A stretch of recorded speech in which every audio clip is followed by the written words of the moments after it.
আসসালামু আলাইকুম, welcome back another video. অনেক দিন পর লং ট্যুরে যাচ্ছি বাইক নিয়ে।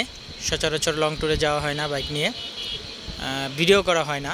তো আজকে ভিডিও করলাম। সবাই লাইক দিবেন, শেয়ার করবেন, এবং কোথায় যাচ্ছি সেটা যদি কেউ ক্যাচ করতে পারেন বলবেন, আমাকে অবশ্যই কমেন্ট করে জানাবেন। ওয়েদারটা খুবই জোস আজকে। 3 দিন যাবৎ বৃষ্টি ছিল, আজকে বৃষ্টি নেই। তো বের হয়ে গেলাম বাইক ট্যুরে। আসলে অনেকজন মিলে একত্রে গেলে, 5-6টা বাইক নিয়ে গেলে খুবই মজা হয়। আমরা সচরাচর প্রতি বছরই যাই। তো এবার আজকে একা একাই যাচ্ছি।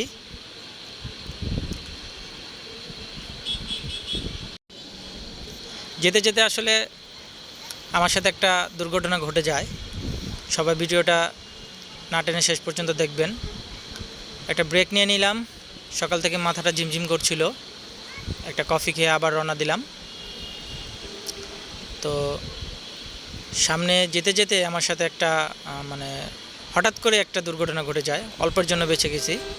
তো সবাই সেফলি ড্রাইভ করবেন আর খুব সাবধানে বাইক নিয়ে সবাই ড্রাইভ করবেন। রাস্তাঘাটে যে আপনার বিশেষ করে বেশি প্রবলেম হয় আমাদের হচ্ছে এই অটোরিকশা নিয়ে। কারণ অটোরিকশা আসলে হাইওয়েতে চলতে দেওয়া ঠিক না।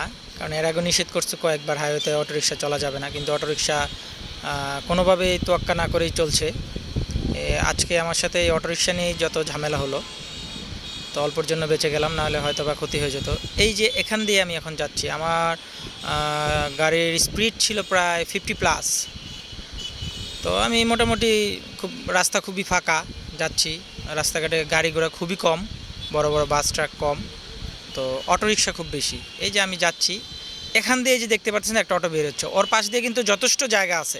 এই যে আমি একটু ফাঁকা দিয়ে কোনোরকম বের হয়েছি, অল্পের জন্য বেঁচে গেছি।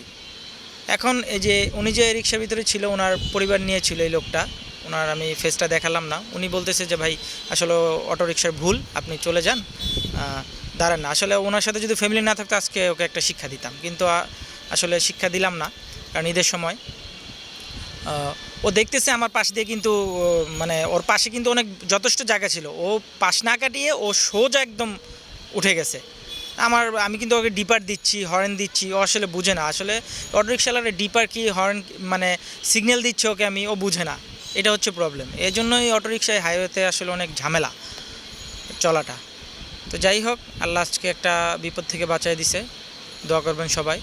আর আপনারা সবাই খুব সাবধানে রোডঘাটে রাস্তায় বের হলে খুব সাবধানে চলাফেরা করবেন। সবাই ভালো থাকুন, সুস্থ থাকুন। অবশ্যই আমার ভিডিওটা লাইক দিবেন, আমার পেজে লাইক দিবেন, শেয়ার করবেন। আর কোনো কিছু জানার থাকলে অবশ্যই কমেন্ট করে আমাকে জানাবেন। রাস্তাটা আসলে খুবই জোস, ড্রাইভ করতে খুবই ভালো লাগে। অনেক গাছগাছালি আছে।